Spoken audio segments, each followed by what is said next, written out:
PTI ने कल senate में इलेक्शन मुलतवी करने की करारदाद की हिमायत की। वो इलेक्शन रुकवाने के लिए लाहौर हाई कोर्ट भी गए। मरियम औरंगजेब का दावा।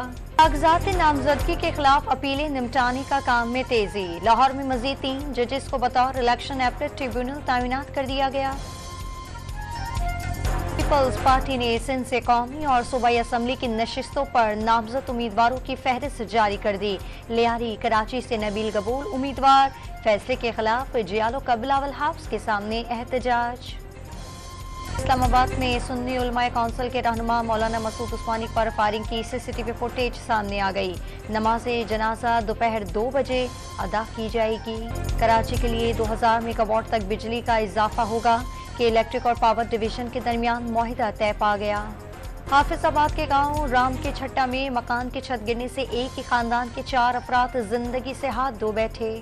कराची के इलाके कोरंगी मेहरान टाउन में 20 रोज से लापता बच्चे की लाश एक गटर से मिल गई। मौत की हादसाती हो सकती है, पुलिस का मौक़िफ़। पंजाब और खैबर पख्तूनख्वा के मुख्तलिफ मकामात पर धुंध के डेरे, मुख्तलिफ मोटरवेज ट्रैफिक के लिए बंद। और तीसरे टेस्ट मैच में भी पाकिस्तान को 8 विकेटों से शिकस्त। ऑस्ट्रेलिया ने 3 मैचेस की सीरीज में क्लीन स्वीप कर लिया।